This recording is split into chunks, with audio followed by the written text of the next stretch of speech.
What's poppin', everybody? Welcome to Tom and Joey Entertainment, a.k.a. TJENT. This is Real Talk with Tom and Joey, Episode 8. The Ocho. Yes, the Ocho. Yes. I'm one of your hosts, Joey Prokes. Alongside me is my partner in prime. Nice. Nailed it again. Once again. I'm going to nail it every single week. Tom Hazelwood. Tom, how are you feeling today? It seems that I'm feeling okay. It seems that you are feeling okay. Yes. So you're about okay that you're feeling okay. That's how good I would interpret it. Yep. So, ladies and gentlemen, this is Real Talk with Tom and Joey every single week here on youtube.com/TJENT at noon Eastern Time every single weekday. Tom and I bring up two random topics of discussion to the table for your entertainment, while most importantly keeping it real. If you enjoy what we do, head over to patreon.com/TJENT, or if you can donate $1, $2, $5, or $10, you can get the show early along with some other sick rewards, or Bitcoin. Yeah.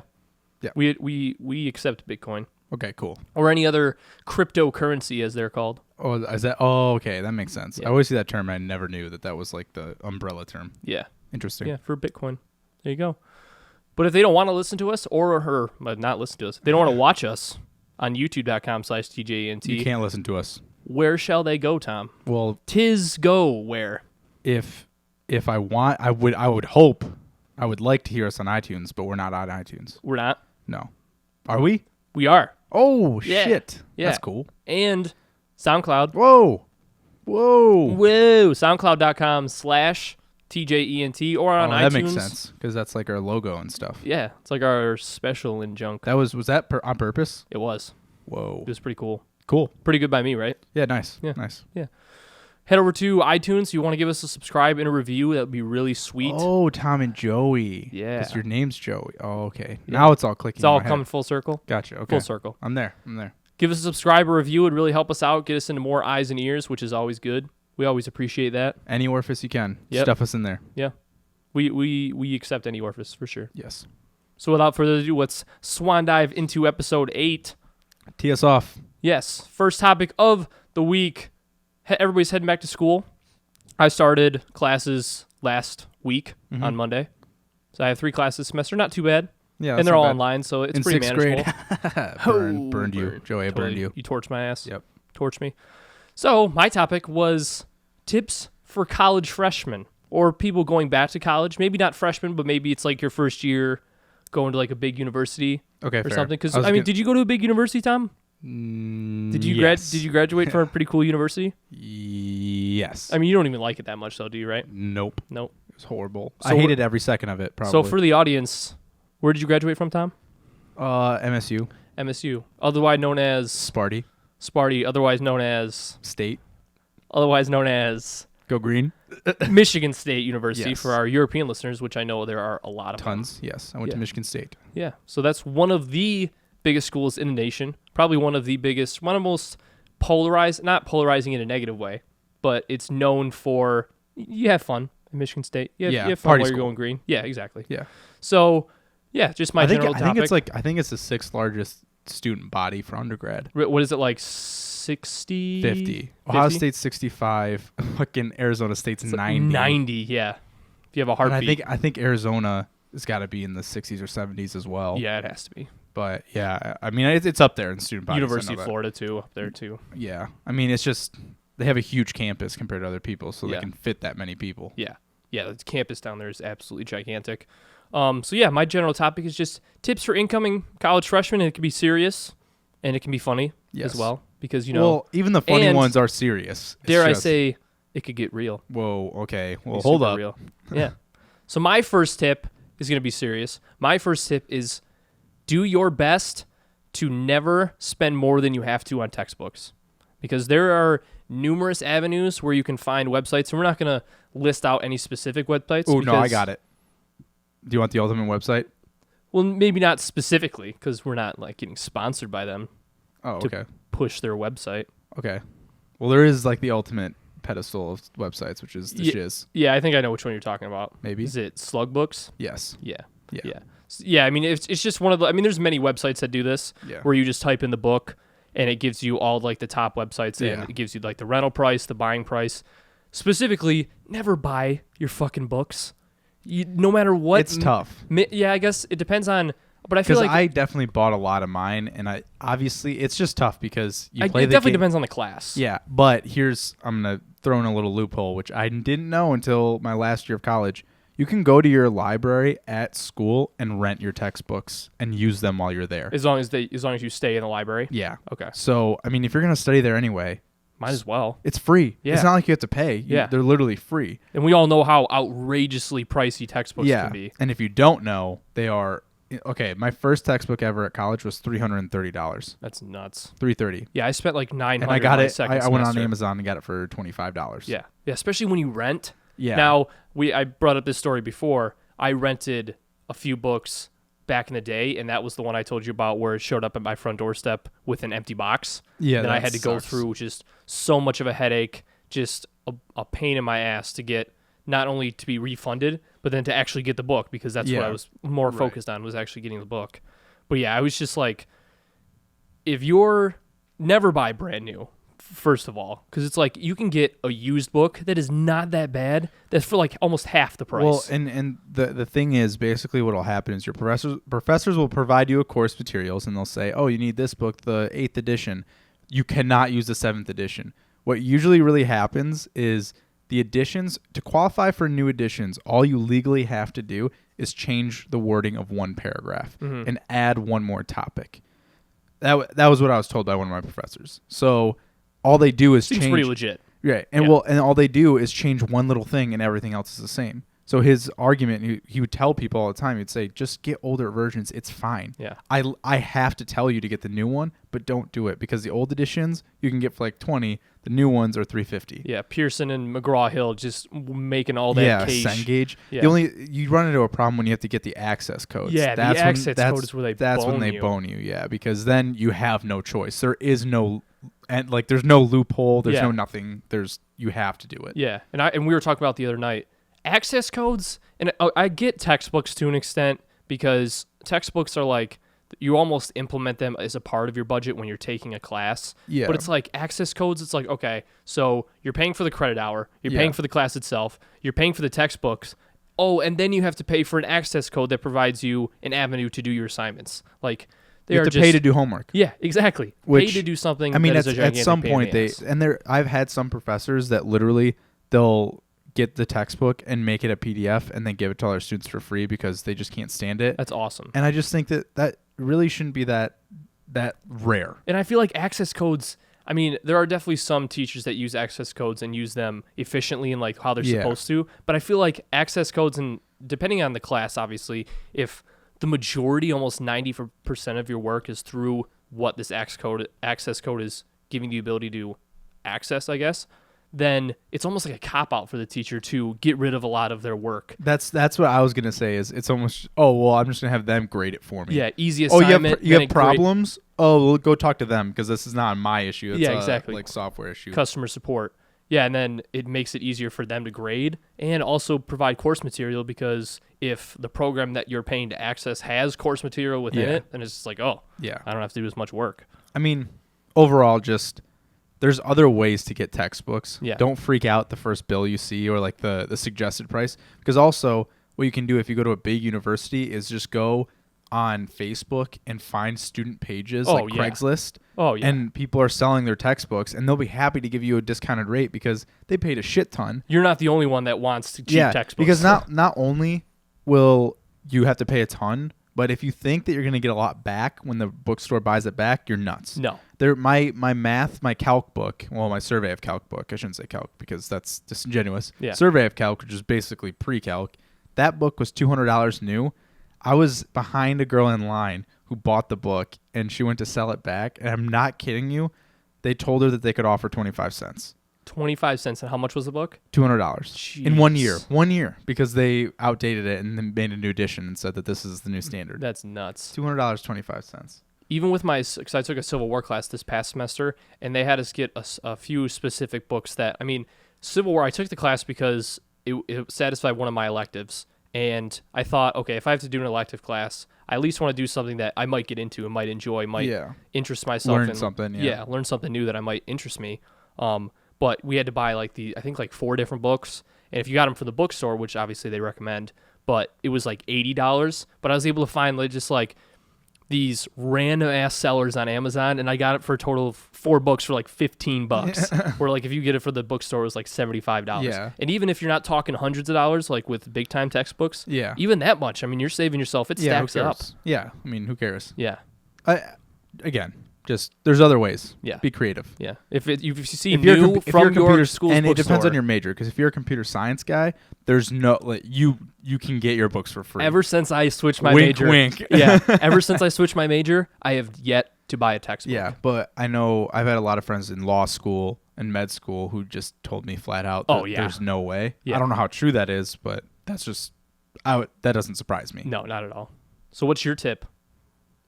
My- For the youngins out there. My number one tip is don't act like a freshman, which means don't walk in So it means you should have a lanyard with your ID tag on it. Exactly my point is don't walk around at 12 at night, 1 in the morning, 2 in the morning on random streets where all the upperclassmen live with packs of 30 of you with your drawstring backpacks and lanyards with your ID. Yeah. Because that happens quite a lot. And you'd be surprised at how many times I would tell someone, "Oh, I know you're a freshman." "Oh, how did you know?"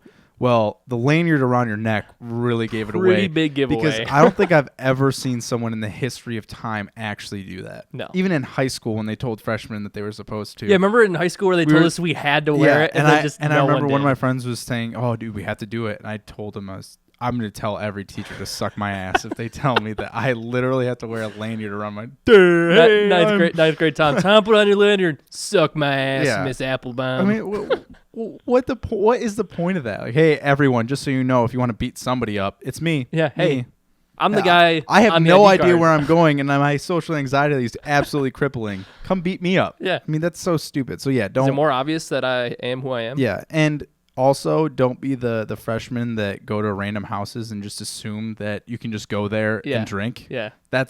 And most importantly, drink their beer. Yeah, exactly. Because my favorite conversations would be people coming up. "Oh, what's up, dude? So like, is this like an open deal?" Is this like a house party? And there'd be 8 of us on a low lit porch, just kind of hanging out, not really doing anything much, and just look at them and go, Does it look like an open party, bro? Does this look like there's a rager going on in the background? Yeah. This is just we're watching football right now, man. Yeah. What do you expect? No, there's definitely tells, but it's when you see it on the other side that you realize how fucking stupid you look. Yeah, exactly. But yeah, if you walk in packs of 30, oh my god, college, man. College, wee. Look at how sick this is. You have to get a T-shirt that says college on it. I mean, that's required almost. Well, I will say I'll give you the pass if you get the Animal House sweater that actually says college, because that's pretty sick. Yeah. But you have to be able to name the movie. Yeah. Or sing the Asher Roth song. Okay. Yeah. Fair. Those are 2 criteria. Yeah, that's fair. My other tip would be have to do with the cafeteria. If by the second week of school you're not shitting blood yet, then you're not doing college right. That's fair. It's fair. That's it's definitely fair because you should be utilizing the most out of your cafeteria no matter where you are. You should be getting it for breakfast, lunch, and dinner. Hamburgers for breakfast, hamburgers for lunch, hamburgers for dinner. I will defend Stay here though. Brody's like a legit ass restaurant, and people take their families to eat. What's there. the worst cafeteria on campus? When I was there, was in my dorm, and it's so funny because guess what happened when I moved out? They redid the entire cafeteria and made it the best one on campus. That's what always happens. And now, guess what? Now people go there and they take their families there because it's legit and there's actual restaurants in there. Sit down. They restaurant, legitimately like do Butlers. because it's all you can eat, $7 a person. That's Kids sweet. get in cheaper and it's good ass food. Yeah. So lame. But Yeah. no, this is funny actually. So our meal of choice were spicy chicken sandwiches. Nice. And it was like it was almost like those Tyson breaded chickens. Mm-hmm. Well, they stopped doing that and they replaced it with chicken that looked like you put it in a boiling pot of water and just right out on a bun. And so we always called it boiled chicken sandwiches. So we Nice. stopped eating those Boiled because chicken they were sandwich. pretty gross. Really, you didn't keep I eating didn't them splurge. after you No, renamed them? No, no. The shittiest cafeteria on campus is either Holmes or Hubbard, and that was like what we went to treat ourselves because we couldn't eat whatever was ours. Now, granted, I say that jokingly, saying that most cafeteria food. I mean, it's a stereotypical thing Yeah. that it sometimes makes you sick. Okay. Side note, favorite cafeteria food that, like, even though it's in the cafeteria and it's one of those things where you might think it's gross, that you just loved. Ooh, that I think it was like kind of gross. Well, that's like, I worded that question wrong. Just pretty much cafeteria food that you just love, that you would like get a craving for. It's like, all right, I have to go to the cafeteria. This was the greatest day ever because all our roommates that I lived with who watch the show now. Yeah. We would roommates. We would text each other when it was Famous Bowl day. Nice. So you would get to do your custom own, like start to finish. You get a bowl and just, oh, there's mashed potatoes. Oh, there's corn. Oh, there's fried chicken. What was your go-to combo? That. Just mashed potatoes, corn, fried chicken, and then gravy. Oh. It was my goodness. Delicious. Yeah. Get some chocolate milk. Yeah. Yeah. That's another thing. I mean, it's all you can eat, right? But it's all you can drink, too. Let's stock up on chocolate milk. Oh, and if you want free cereal, just bring some Ziploc bags. Yeah. Pour it in and take it out with you. Yeah, exactly. Mine was always, like, I understand it's hard to mess up breakfast, but at Alma, my first year, shout out, it was the only time the only time of my college career that I went to the cafeteria. Yeah. Because all the other years I just bought myself food and didn't really utilize the cafeteria. But at Alma, I always utilized the breakfast. And there was this, I forget the guy's name, but there was always this guy cook that would make omelets. I forget what days he made them, but he would only make them on certain days. And damn it, he made the most bomb-ass omelets in the game. And I remember always going there because I had football, so I'd always go there in the morning before like class, and then you had practice. But I'd always just get an omelet and just bacon, ham, onion, and green pepper and cheese, and it was just absolute. I mean, it sounds amazing. Yeah, and there are like certain cafes that will have a chef come in and make you, I mean, cook to order what you want. Yeah, so good. Yeah, and then chocolate chip pancakes too, which just. It's not even fair. I will say this, underrated is just the pizza slices that they have are pretty bomb as fuck. At State? I mean, any cafeteria I've ever been to, because it's pizza. How can you mess up pizza? I'm one of those people that if it's people will say, oh, it wasn't that great of a pizza. To me, I don't care. See, for me, like pizza, the more stiff it is, the more inclined I'm going to not like it, because I don't want it to be like just flopping all over the place and getting all over my face and getting that burnt cheese sensation that we all love. But it's definitely, but you're right. I mean, it's definitely tough to screw up a pizza. It's almost like breakfast food. Yeah, exactly. I will say this. I'm going to give my real tip for a college freshman. It's going to sound ridiculous, though, but it is go to class. Yes. Because that's whoa, Tom. Revolutionary over here. It's going to sound nuts, but you're going to go and all your friends are going to stop going and they're going to say, I didn't need to go. And you're going to have that one guy that brags about how much he doesn't go to class. Yeah, and it's really easy not to go because college is just a different animal than high school. Because I don't know if it's because you have no one pressuring you to go or what, but there's a lot of people that literally never show up, ever. And I'm talking, they go to the first day and literally you will see them at their exams and that's it. Yeah.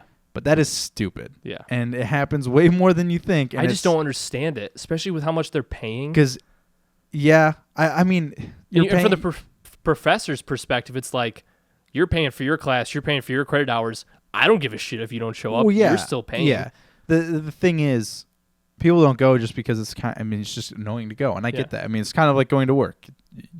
But at your discretion, you could just not go. Yeah. And for some people, they can not go and still get the same grade. So why would they bother? Mm-hmm. The thing is, there's that one time where the professor will say, oh, this will be on the exam. And then you'll get that question wrong when you're pissed off and say, well, why the fuck was this on? Someone will say, oh, yeah, well, in class, he said that exact question is going to be on there. And you're going to be pumped that you went and someone else didn't. Yep, exactly. So, sounds redonkulous, but go. Yeah, exactly. No, it's a good move. And really, on another serious note, don't get morning classes.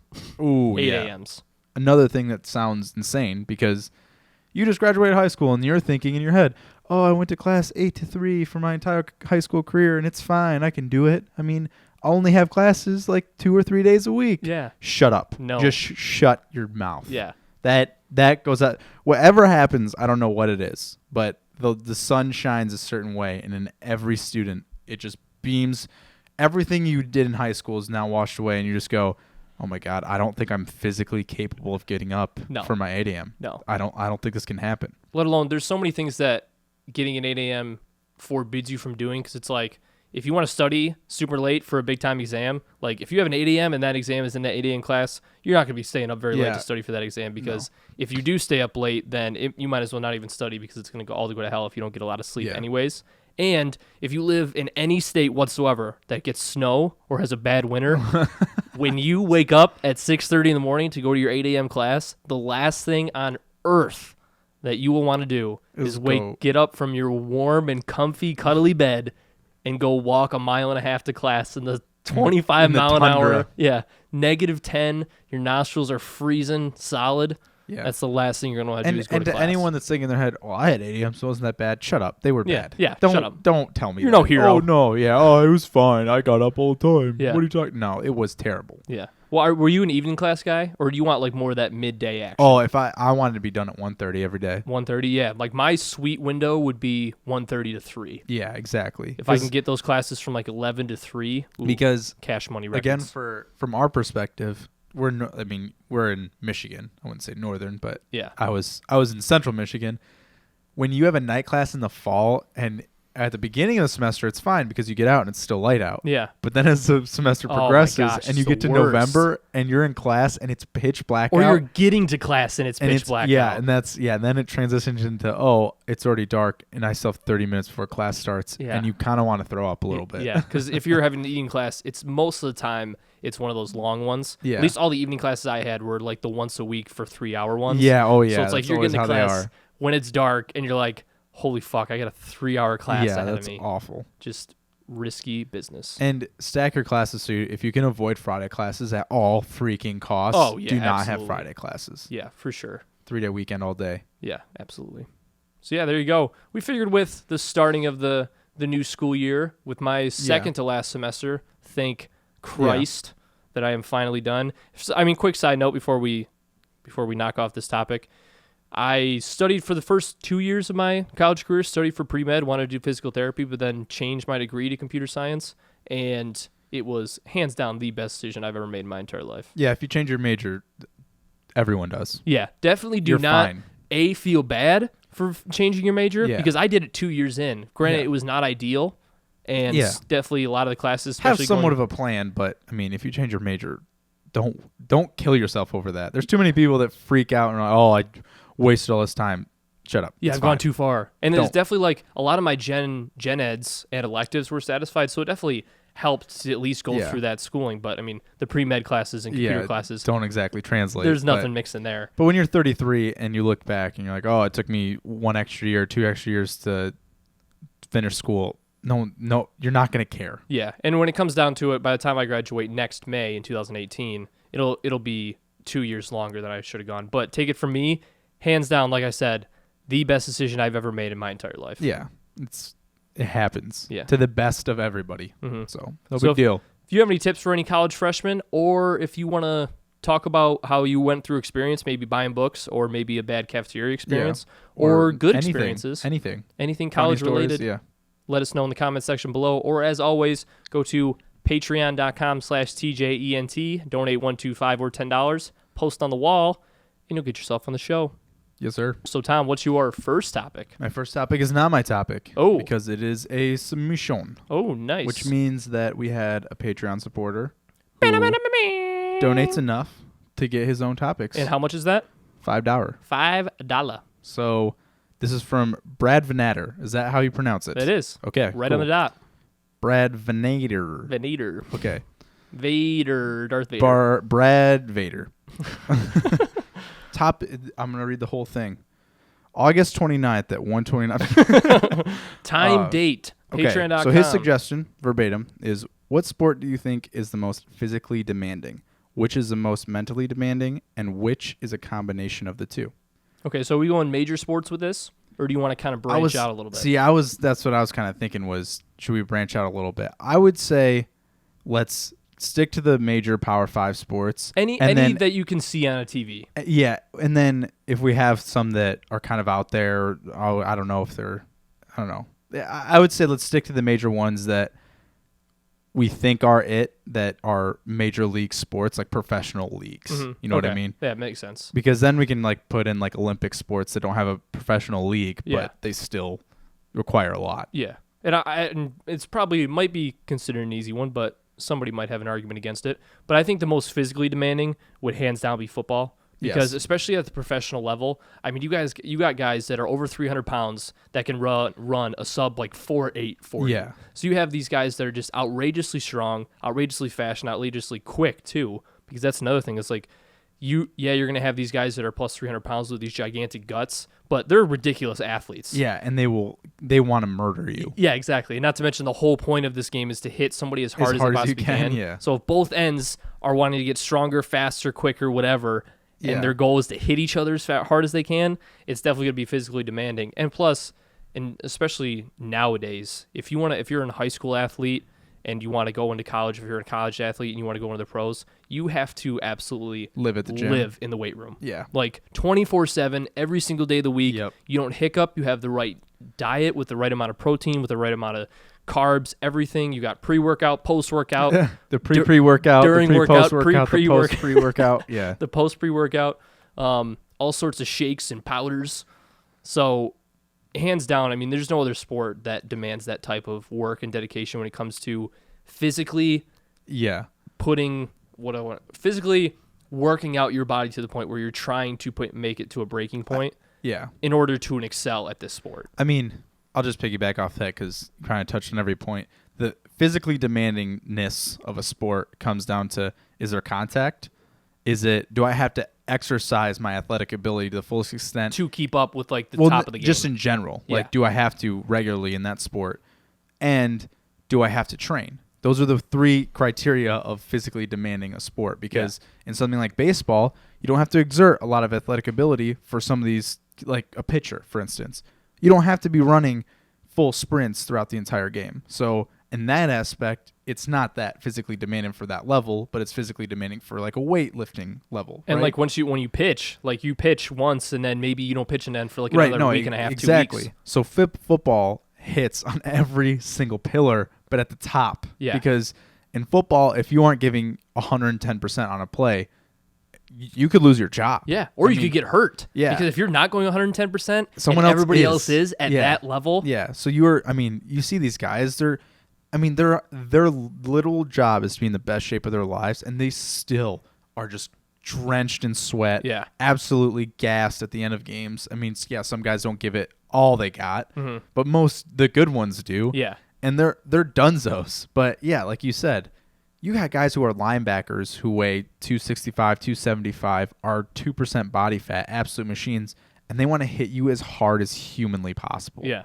And whether it's legal or not, they don't care. Yeah, exactly. They'll try not to make it illegal, but sometimes it push does the boundaries happen. as much as possible. Yeah, I don't even think it's close. Yeah. I really don't think there's a close second. I think some people might say rugby, but I still don't think it's close. Yeah, because it's just like it to the point where, rugby is technically football without pads, but the pads make it worse. Yeah, because if you have the problem. pads and the helmet on, you're like, okay, I'm protected for myself, so I can do shit. Yeah, like I can put my body on the line. And the thing is, I do understand that some of the rugby injuries might be a little bit physically grosser sometimes. Yes. But I think having a set play and people having a trajectory towards you is a lot worse than you getting in like the scrum essentially, and then someone kind of tackling you down. Yeah. As opposed to, okay, we're gonna take a huddle, set this play up. My running back is hitting through this hole, and this safety is blitzing, and he can literally sprint as hard as he possibly humanly can. And if he gets a look on you, it is straight shoulder blade to your chest. Not to mention, we talk about guys hitting each other, but tackling someone like Marshawn Lynch, or Adrian Peterson, Eddie Lacy. Have fun. Those guys running full speed at you. Absolutely ridiculous. Good luck. Yeah, so I think... So it doesn't even matter what position you're playing, too. It's going to really be physically doesn't. demanding. I think it's football, without a doubt. Yeah. Now, what gets interesting is the mentally demanding part. Yeah, because that's tough, because I think you could make a real big case for pretty much any sport out there. You could almost say, I mean, as crazy as it might sound, like an honorable mention could definitely be golf. Oh, I was thinking golf, too. Because all it takes is for your mindset to switch even a little bit, especially at the professional level. I mean, we talk about it constantly, how much difference it is when it comes to the amateur level, whether it be college, high school, whatever. The jump to pros is just outrageous. Yeah. So especially if you're playing golf at the professional level, like in a big time major, like we saw with Jordan Spieth in the Masters, he started to fall apart. That one fuck up on that hole, and like his whole mind is crippled because you're constantly thinking about that shot and say, okay, if I didn't make that shot, what could have been? I could be ahead by this much. I wouldn't have to be now. He went from like a 2-stroke lead to like a 4-stroke behind. Yeah. So to deal with that, and especially at the professional level and at a major level, like something like the Masters, one of the most important tournaments, if not the most important tournament in golf, you can definitely make an argument as golf being the most mentally demanding. I would pick the NBA because my rationale for mentally demanding the season. No, it has nothing to do with the season. I look at so I'm thinking what makes things mentally tough.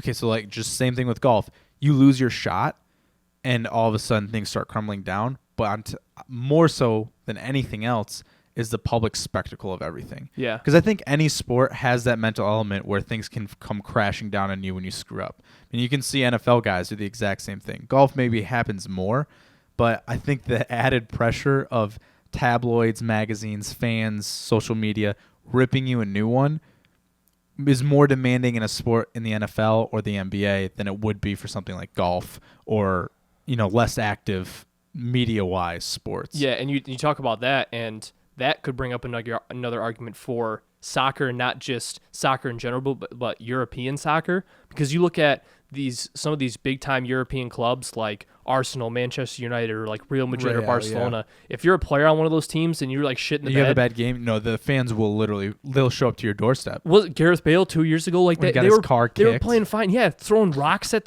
his car while he's driving away from the stadium. Yeah, and it's like these guys are heroes. They're gods. Yeah, and it's they like don't care. You play well, and they just worship you, but you have one bad game, and they want you gone so fast and willing to throw rocks at your car. Yeah, which, I mean, I just think that adds, in terms of mentality, it's, even you can try and tune it out as much as you can, but you can't. No. And I look at the NBA as, that has the most drama of any sport that I can think of in terms of people with their takes and just trying to add these ridiculous storylines like who's under more pressure, the Warriors or the Cavs. Because I feel like the with basketball, like the limited amount of players that play at one time, like to the starting five. Yeah. Like we talk about all the time with trash talk in certain sports because we think NBA is the most because you're constantly next to someone. Yeah. Like all the time. Even in football, you are technically, but you have plenty of times where you're just either next to your teammates or like on the sideline or something. But with basketball, especially when you talk about opponents that are close together, but then you have teammates where it's just 5 of you out there, and the relationship that you have to have, especially at the professional level, and that bond that you have to have as a team is super intimate to the point where you got to know what each other is thinking, what you're thinking at what time. Like, okay, given a situation, what's everybody thinking? Where are they going to be? Where do I got to look for put the ball? So NBA is definitely unique in that aspect, and that could definitely be when there's rift between that, whether it be Kyrie and LeBron. Whether it be internal or something that's caused by the media, like maybe a false rumor is getting spread around. Yeah, and that exactly. Divvies up like the morale of the team. So I feel like definitely basketball is unique in that aspect. Well, and also you have to fight for such a limited spot. Yeah. So, okay, now you have to add to the element that if I start playing shitty, I can be gonzo. You're always dispensable at all times. Yeah. Unless your name is LeBron or KD, Steph. I mean, obviously the top guys are going to be on teams, but at some point, if you're a middle market guy, you can be shopped around left and right. And I mean, you could argue that basketball is where team chemistry is the most important. Oh, without a doubt. Yeah. I mean, Golden State's the team they are because of chemistry. Yeah. They have all the talent in the world, obviously, but what makes them literally possibly the best team ever, I mean, they might even be a dynasty, is their chemistry. Yeah, exactly. So, yeah, I mean, you definitely make an argument. But then you could also, like, boxing or UFC or something as in terms of, I mean, you could definitely make an argument for any something sport. like UFC when it comes to physically demanding. Because, I mean, if you're beating the shit out of another human being, that's at the same level of... Is that physically demanding, though? Really, though? I don't know. I mean, I've gotten in the UFC octagon more so than plenty of boxing, times. for sure. Yeah, oh, yeah. Because, obviously, if you take a knee to the chest and Let then alone someone knocks you out and you're sitting there and he's still just bashing your face like a basketball off the mat. A kick to the face, you're focused on a dude, and then a foot comes up and hits you in the side of the face, knocks you out clean. you bounce off the mat and a dude's hammer fist in your face while the ref's trying to pull him off. I mean, you could definitely make the case that UFC is physically demanding just because, and especially what it does to your brain. Yeah. Like, I mean, I like watching boxing, especially if there's good, like they're two good classic boxers. Because I mean, the McGregor-Mayweather fight, it was a spectacle. It was a good fight. Yeah, it was a good and fight. I was pretty impressed with Mayweather's fight because Mayweather fights are usually boring. Yeah. He's a ridiculously evader and he just dodges everything. Yeah. So, but they both got their shots in. Yeah, and he was definitely going for the knockout, you could tell, and it was an enjoyable fight. I mean, I could count on one hand how many boxing matches I've watched start to finish. Start to finish for sure. Yeah. Yeah. But yeah, I mean, you could definitely make the point because the amount of hits and pressure and damage that's being done to your head and your brain all the time, and it's just rattling around in there. Not to mention, the more hits you do, the more you're just going to be physically drained because obviously your brain is in control of everything in your body. So even if you're not physically tired, like your body's not tired, if you're getting hit shots in the face and you can barely stand, you're going to be mentally tired. So what would be the combination of the two? What do you mean? That's what the question was. Oh, like the most physically demanding and the mentally demanding? Yeah. Whew.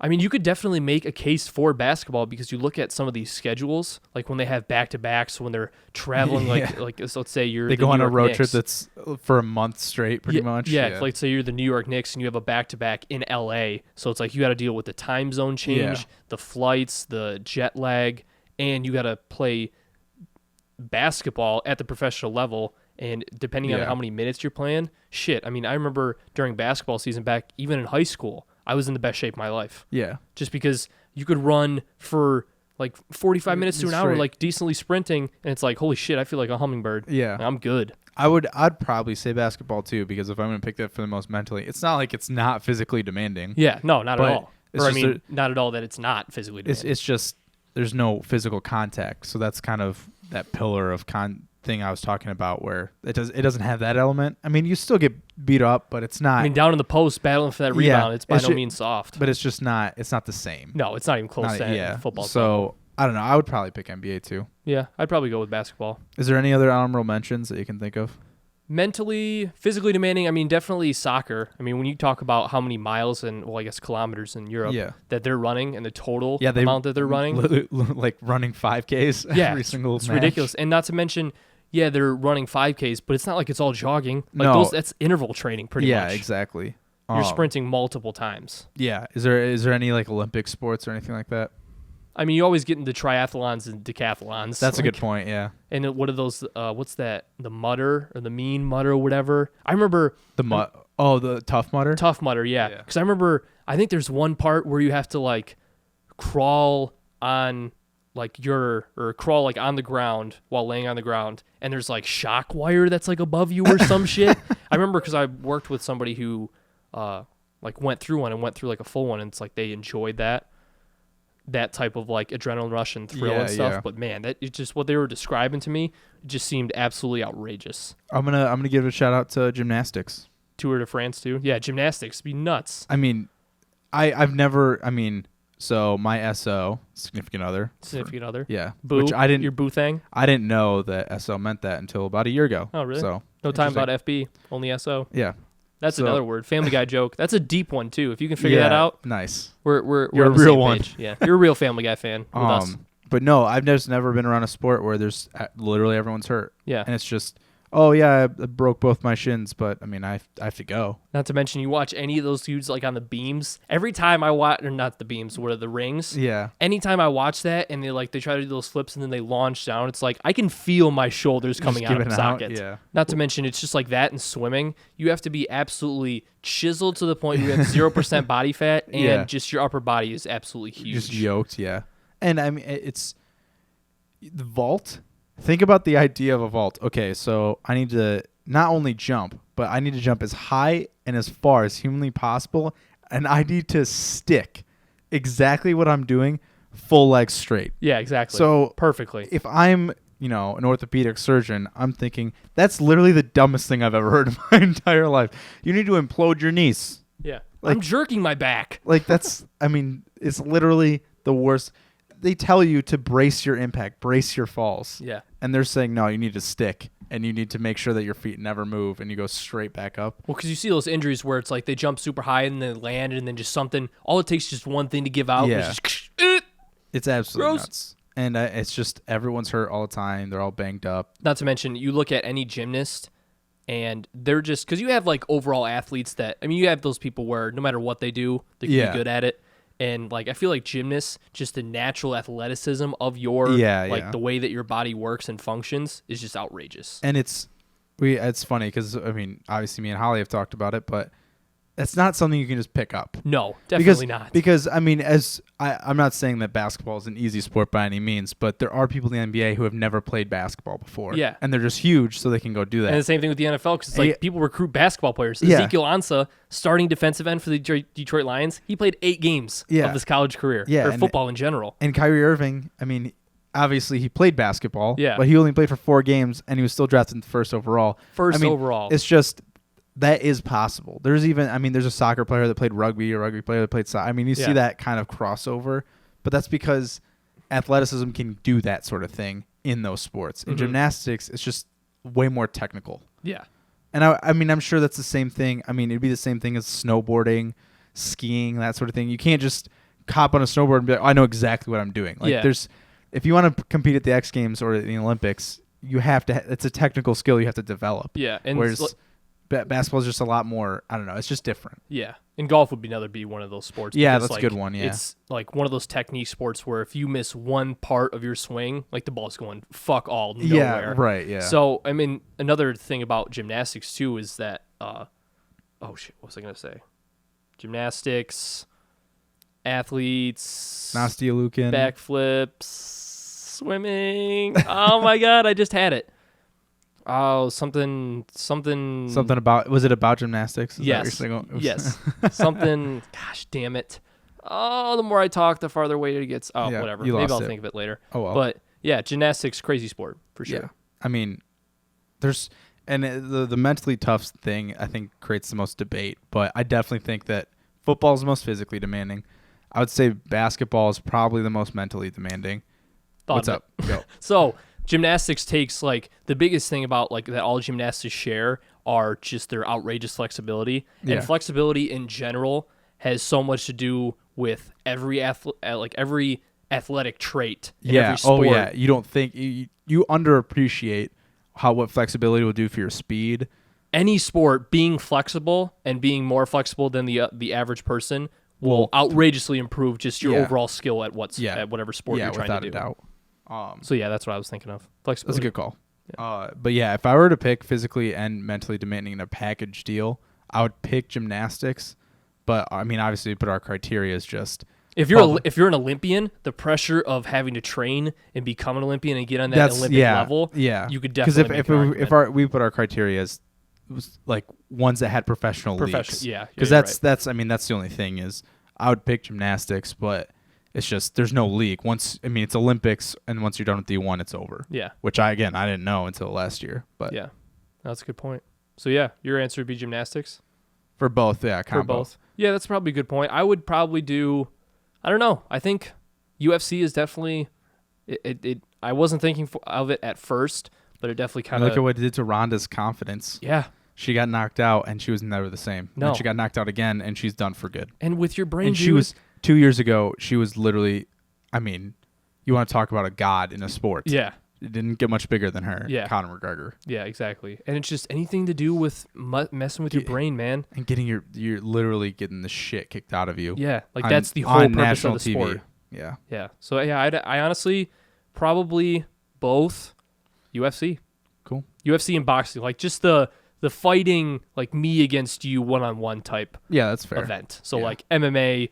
UFC, boxing. And we didn't even touch on it, but there's got to be a lot of mind games that go into it too. Oh yeah, absolutely. Yeah. Yeah. Sweet. Well, thanks, Brad. Thank you, Brad. And if you want to get your topic, Brad Vader, Barth Vader. No, Barth Vader. That doesn't work. We'll just go with Vader. If you want to get your topic on the show, and if you want us to discuss it just like we did with Brad's topic, go to patreon.com/TJENT. If you donate at that $5 level, you can just post your question on the community wall on the Patreon page. And boom. And we will talk about it just like we did there. So my second topic of the week for Real Talk with Tom and Joey, episode 8, is just a silly one, just a silly willy one. It's fine. If you could domesticate and keep one exotic animal as a pet, what would it be, and why? Grizzly bear. Done. What's your answer? Because you're wrong. Wow. Well, grizzly bear. Yes. Make your case. Okay. Well, first of all, it used to be polar bear, but I've done some more research. Okay. All-time question. Take a quick 30 seconds. Yeah. What's up? Polar bear versus grizzly bear. Who you got? Grizzly bear. No, that's not even close. See, I would make the How many argument nature for a polar documentaries bear. have you watched about bears? Bears. Because beats I was on the Battlestar Galactica. don't get me wrong. I was a polar bear guy thick and through until I did more research on the Kodiak grizzly bear, and then I realized how out of the league it is compared to all other bears. For me, it's what the polar bear has to deal with, and like the setting, the environment that it has to deal with on a daily basis, and the fact that it has to fight fucking seals off as enemies that are attacking it just as much as they are attacking. Where grizzly bears, if you so like, seals, they're taking out polar bears left and right. No, right? I'm not saying they're taking out polar bears, but it's going to be a lot more threatening than anything a grizzly bear is going to face in nature. I would argue man. Boom. I mean, grizzly bear hunting is not necessarily a common sport. But it happens. Polar bear hunting does not happen. Yeah, but it's not, but like polar bears, or you do know that the Kodiak grizzly bear is like a huge trophy for people to get. Well, I'm saying, oh wow, the record just randomly fell off. It's a ghost. Where's that blanket? Well, I'm leaving. So we're just we're gonna finish the pot up. But I mean, polar bear, grizzly bear the species doesn't adapt for human and against man. Where polar bear, if you're fighting seals and dealing with the Arctic tundra and snow and ice and all the things that come with dealing with that setting and type of environment, this harsh environment. But seals aren't attacking polar bears. No, but nothing in for food. I mean, they can. That's what you're hunting for food if you're a polar bear. It's fish and seals. Yeah, but they eat fish. That's their primary right. form. No, I'm just saying, like, the polar bear, that type of stuff, and dealing with that environment, those adversaries, has adapted it to the point where it's probably pretty big badass. So seals or wolves? Because grizzly bears have to deal with wolves. On a daily basis? Yes. Where do you think that they live? Yeah, but wolves aren't... Are wolves like packs of wolves? Would they voluntarily attack a grizzly bear? I feel like they would. No, but a seal wouldn't voluntarily attack a polar bear. Your argument is that they have to compete with them for food. Okay. So a grizzly bear has to compete with a pack of wolves, and a polar bear has to deal with seals. Okay. Well, seals are not cute little stuffed animals. Oh, they're adorable. They're vicious monsters. They're not soft. Well, I'm polar bear and Tom's grizzly bear. Anyways, but your argument, we can't move past this. I'm wrong. Sure. No, which is tougher to deal with? A pack of wolves hunting your food or a pack of seals hunting your food? What's harder to deal with? The Arctic tundra and snow and ice everywhere? Oh, I'm not talking about the environment at all. I'm talking about what's around you. The thing that's hunting your food, what's worse? Pack of seals or pack of wolves? I mean, seals can get pretty nasty. So and I just feel like... You think pack of seals is tougher to deal with than pack of wolves? Seals, they could definitely get in larger numbers. Because pack wolves, I mean, wolves are in packs of like, what, maybe like 6 or 7? Seals are like 20 to 30. Yes or no? Pack of wolves or pack of seals? Okay, well, I mean, it's seal against wolf, then wolf. Yeah, sure, okay. You're right. That's what I'm wondering. That's what I was just trying to solidify. Nothing to do with bears or anything. It's just wolves against seals. Well, I was trying to figure out where your head was with the seal argument, because I think that wolves are tougher to deal with. If your argument is that polar bears are better suited for their environment because they have a bigger competition with their food source, them harder, like more of a badass to deal with their daily setting on a daily basis. But that's what I'm saying is I think that grizzly bears dealing with wolves is more baller than polar bears dealing with seals. Okay. Teach his own. And you're a big wolf fan, so I figured that you would be on the wolf side because wolves are tougher to deal with than seals. True. But grizzly bears are large. Domesticated animals. Right. Yes. Grizzly bears are bigger. Yeah. They can swim faster. Swim faster than polar bears? Yes. And they can run faster. So there you go. And polar bears can't live... Grizzly bears can't deal with the climate of a polar bear, but a polar bear can't deal with a grizzly bear's climate. So it's kind of a wash. With the environment, you mean? Yeah, that's what I'm saying. It's the climate. What would make you say that a polar bear couldn't deal with that? Because they'll die. What do you mean? They can't survive in it. Like what aspect of it? Can they not survive it? They need the cold. They need the cold? Yeah. For what? To live. I don't know how else to put it. Well, like they will die. What do you mean? I mean, if their body is not cold, then they die? Eventually. They had as far everything I've read has said that polar bears need to survive in a at least cold climate. I think the furthest that they could go is I thought it was the climate was getting warmer, so ice was melting, so they're having a harder time traveling because if they have to get into water, then it then they'll drown eventually because they can't swim forever. Yeah, exactly. But from what I know, they cannot survive in warm climates. Period. Just like penguins. You mean you're not gonna see penguins in the Midwest or something like that? Well, I mean they have them at zoos and stuff. Yeah, but they make cold climates for them. Same with polar bears. That's the difference. Okay. That's Fair what enough. I thought. All right. But so grizzly bear would be your domestic animal, correct? yeah, because Okay. I would get armor for it and I'd ride it around like a Dude, horse. absolutely. Golden Compass style. That's why I wanted a polar bear first. But when I read that grizzly bears are faster and can swim, because I want an animal that can get me through every element possible. Yeah. And I originally would have gone a polar bear, but I also don't want to live in the Arctic tundra. So it's like you make a good point there. So I was like, okay, I want to live in somewhere warm. Grizzly bear can live in warm conditions. Yeah. Okay, I won't have a car. I'll ride my grizzly at 35 miles an hour down the highway. Just everywhere. And I'll just look at everyone. Sup, sup, sup. Until sup. one truck goes 80 and smokes you. Oh, grizzly. So I think you bring up wolf. You bring up wolves, and I said it wrong again. Wolves. There we go, with a V. They would definitely be up there on my list with domestic animals. But I think the more badass side of me would want a wolf as a domesticated pet, but the more like cute and cuddly and just overall awesome side of me, would want a fox as my domesticated pet. Well, because you can get that as a domesticated pet now. Right. Well, I just mean I don't have a fox, and I consider a fox an exotic animal because every time I see them, it's like seeing a unicorn almost because I see them so rare, and I just feel like they're so smart. They're absolutely adorable. I mean, there's no second guessing that. And they just look like a puppy that is orange and gorgeous and I've hilarious. heard that having them as pets is like having the cuddliness of a dog, but the cunningness of a cat. That sounds fantastic. Yeah, so you like leave it out outside and it'll be fine. Yeah, it can handle itself. But then it'll come home. But they do like rip your upholstery apart.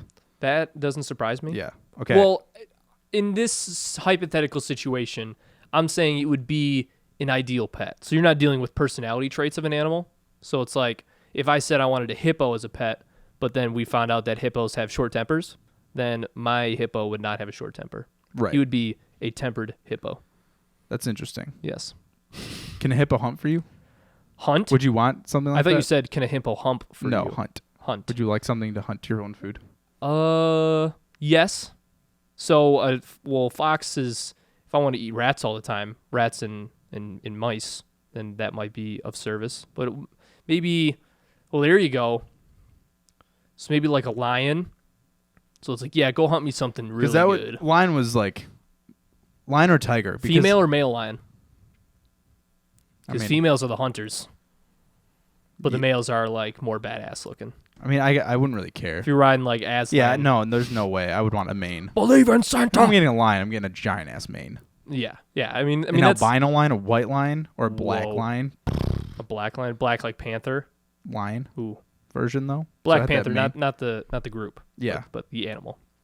Okay, I pulled this up about the polar bear debate. Okay. I was wondering what you were doing. Yeah, because there's a correction. Okay. This is from some random person, so this could be all bullshit. Yeah. But I mean, above all, anything you read on the internet, we can believe. Yeah.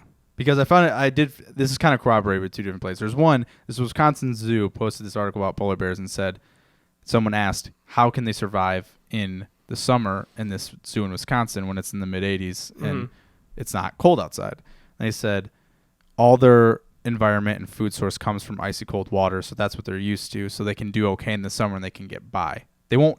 So it sounds like they won't die, like I said. So it's not like they hit 70s. Well, no. Like I was saying, like permanently. Because Okay. if it was permanently warm out, I was under the impression that polar bears can't survive in warm permanently. Yeah. There's a difference between temporary. Oh, it's the summertime, whatever. Well, I feel like they'd be able to do it. I don't know. I just feel like something that is so used to just being on its own and having to hunt. I mean, I guess you put it in an animal that's adapted to a certain setting and you put it in a different setting, it's definitely going to have shortcomings. But I feel like to the point where... I feel like animals are just very sensitive to environmental changes. Yeah, for sure. And so some animals more than others. And something that lived in literally the harshest conditions, arguably, known to mankind, if you took it out of it, would not live. Yeah. But I feel like you could say like certain animals where that killer instinct and the instinct of hunting for your food and hunting another animal in order to consume it as food is just an instinct that in some animals just could be adaptive to other scenarios and other settings. Yeah. And I feel like a bear would have the capability to have that. Probably. It's just, I don't know, going from literally the harshest on earth to the complete opposite would, I don't know. I just can't. That's hard for me to grasp. Has this topic turned into, is this what the title of the video is going to be now? Polar bear versus grizzly debate? We might have to do it. So are you still team polar bear over team grizzly? Yeah, I am. But why? I'm just curious. I mean, from the situations that I laid out before. Just because it can survive in the cold? Not survive in the cold, just the numerous situations. And not to mention that it's fucking gigantic and badass, and its nails are gigantic and badass. Okay. And it's white. Okay. Which is pretty much the main component. If that's the thing, then that makes sense. Yeah. Because you're saying... Then your argument totally because when I'm flipped a switch. Again, I'm just saying that, okay, it has big paws and big claws. You think that's cool? Yeah. Would bigger paws and bigger claws be cooler? I mean, I'm not like... my whole life isn't set on polar bear. I'm just throwing a hitch. Okay. I mean, polar bear for life. I was team polar bear for a while because I named Boris because of Balto. That's perfect. Which I've had this planned in my head for a long time. You're losing money if you don't name him Boris. Yeah, but then grizzly bears are just better versions of polar bears. Grizzly Adams. Yes. That's absolutely who I would call my bear. Yeah, well, I mean, we just go on for days. But I mean, there's just better in every facet. A grizzly bear is better than a polar bear. It's plain and simple. Fact over nothing. No, I'm being 1,000% serious though. But you say better, and that's like better is not something that is a fact. How is it not a fact? Because you can make an argument that certain aspects of certain characteristics or certain traits are better than others. So most of them. I mean, I just like a polar bear better. Because I'm okay. Size, better. Speed. I mean, variety of food sources, everything except technique, strategy, except winter. What if polar bears are cunning because they have to figure out, they have to deal with a harsher climate, so they have to think more on their toes. Because maybe this means that grizzly bears can survive in the cold. I don't know. Maybe this means that polar bears can survive in the warm. That's what I'm saying is if they can, because I'm assuming that they can. Oh, okay. Maybe the inverse is true. Yeah. Well, then what if you got like a runt in the bunch? So like a really small one? Yeah. Small grizzly bear? That was a stupid wrench. But yeah, I mean, I'm just team polar bear. I'm Polar bear. Polar bear? Did I say polar bear? Team polar bear. I mean, I'm not polar bears super are dead sick. set on it, and it's not like I'm not like super proud of it and super confident about it, but it's right. And if you think anything else, then you're dead wrong. Okay, that's fair. That's fair. Yeah, I'm entitled to my wrong opinion. Yes. That's for sure. I can't get over. I definitely think this has turned into polar bear versus grizzly debate. It has, but I mean, when you come in hot, yeah, with my first answer, I'm gonna defend my choice every single time. I wasn't saying that you were wrong. I was just defending my polar bears. Yeah, they got my back. You're just defending my choice. But see, when you said fox, I didn't say anything else. You know, I wasn't saying the domestic animal part. I just threw a whole new question: polar bear versus grizzly. That didn't have anything to do with my topic. Yeah, but did I do that? Grizzly bear would be a badass pet. Did I do that though? Who would versus the fox then? Any wolf? Fox versus the wolf. I mean, wolf. Yeah, it's bigger. So you'd rather have a wolf? So you're going back on fox already? No, I'm saying fox as a pet. Yeah. I said grizzly bear versus polar bear in a fight. That had nothing to do with domesticated pet. Oh, that's where my head was this entire time. I was saying polar bear versus grizzly bear in a fight. Dude, I literally have gone this entire time thinking that we were talking about as versus a pet. Oh my God. I thought different. When I said polar bear versus grizzly, you just automatically That's why I was like, octagon. Why does the environmental conditions matter? I'm not going to live in the fucking Arctic. Oh my God. We were just on a completely different page. Oh, that's funny. Yeah. That's hysterical. Yeah, that's... okay, totally so yeah, in a fight, that's a toss-up. This whole time, I totally thought you were just grizzly bear on the fight. Just no question. You're wrong if you think anything else. Wow, that's great. No, yeah, I don't know. The new topic, the biggest miscommunication Yeah. on a podcast. No, I ever. thought we were talking pet, and I was like, Joey, why the fuck does it matter if it lives Oh in the no, cold? I would never rip on you as a pet. You're dude. Yeah. That would be a shitty pet. Okay. You're wrong. Yeah. Okay. All right. Yeah. I don't know.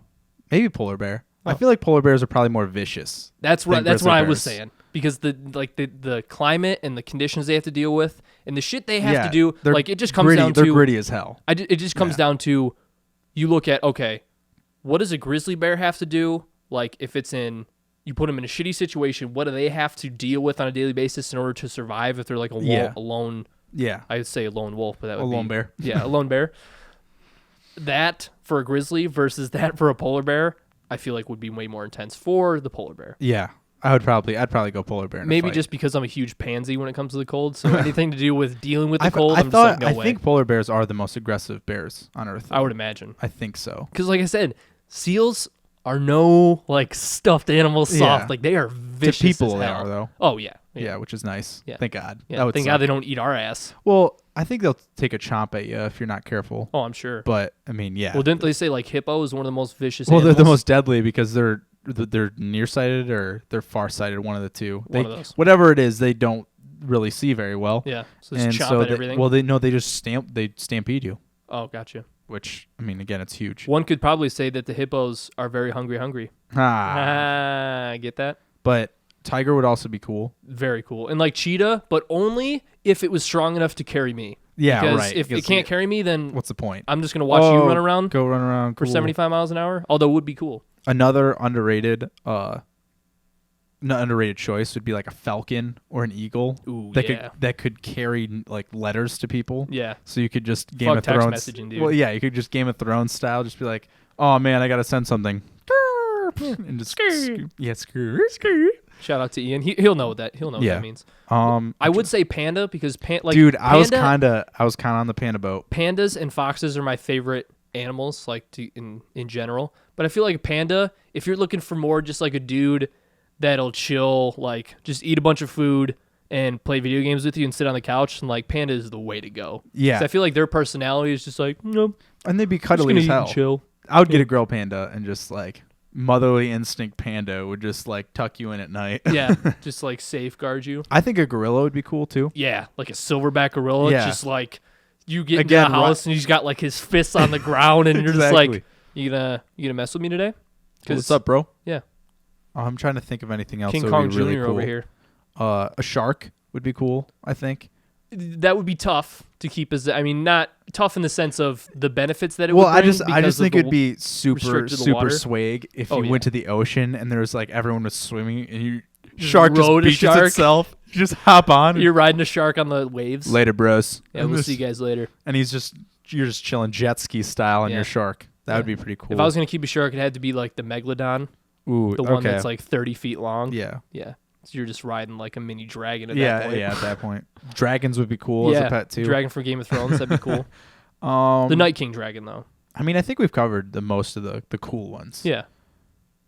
What about like, any insects? Would you like to have any insects? Fuck no. As a pet? Insects are the Yeah. worst. Maybe Neither like a would I. giraffe or an elephant. Yeah, I was thinking. I Ooh, thought an about elephant elephants too. Elephant would be cool. because elephants are smart. Yeah, they're smart as hell. And if you could obviously ride one around, it'd be Dude, I'd get like a The dopes of carriage the on the dope. top and just Oh, have yeah. me and all my bros. yeah, grocery shopping. I don't know if I'd do that actually.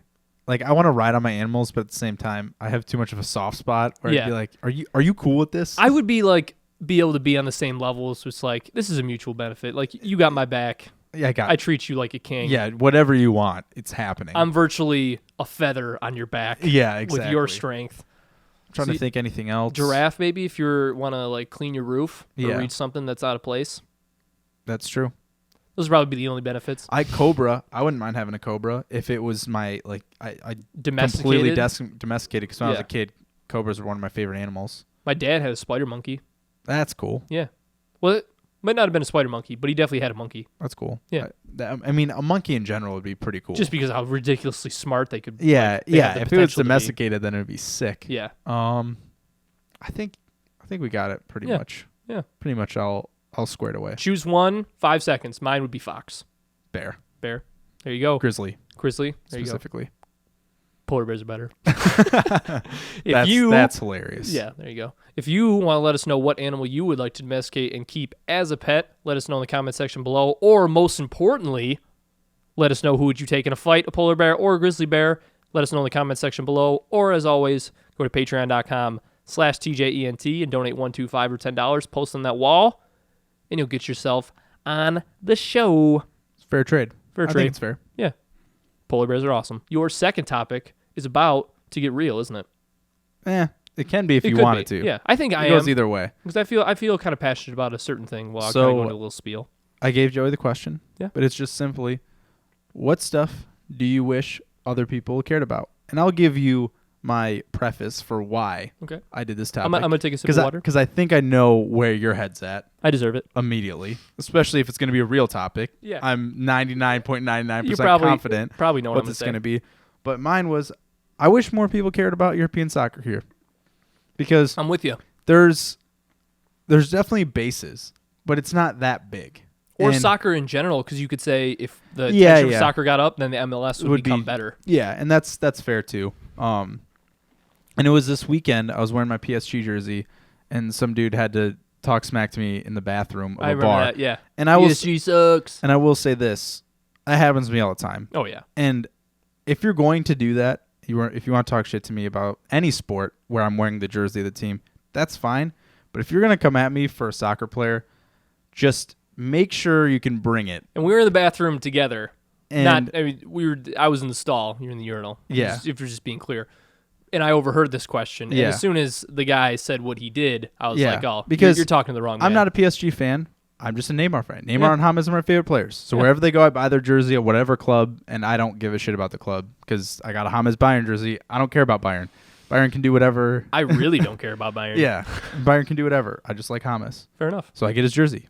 It could be literally any team on planet Earth Yeah. except Man U, and I don't care. Yeah. And so Bayern would probably be too close for me. That would Yeah. be like if Royce yeah, or something went to that's, Bayern. But that's the it'd thing just is be- like your Bayern's my Man U. Yeah, so fair it's enough. like I'm never gonna buy. Pogba is my third favorite player. It's Man U, and now he's dead to me. And even if they were my favorite player, if they went to Bayern, they would automatically be disowned. Yeah, So, no, exactly. So it's this guy basically said PSG sucks, blah, blah, blah. I'm like, okay, sure. I'm not going to defend PSG because I don't care about PSG. yeah. And then somewhere I was just like, yeah, well, Neymar's my favorite player, so I don't really care about PSG. And he goes, well, I mean, don't you have to root for PSG if you want Neymar to do well? It's like, I'm pretty sure Neymar can score 50 goals a season, and Yeah. PSG can come dead last in French league. And I personally will not care. Yeah. How did James come up? Because it was Well- the number 10 Well, situation he that I was. asked me something, and he said, I was like, oh, well, I'm half Colombian. So he's like, oh, so you like James, which I was impressed because, Yeah.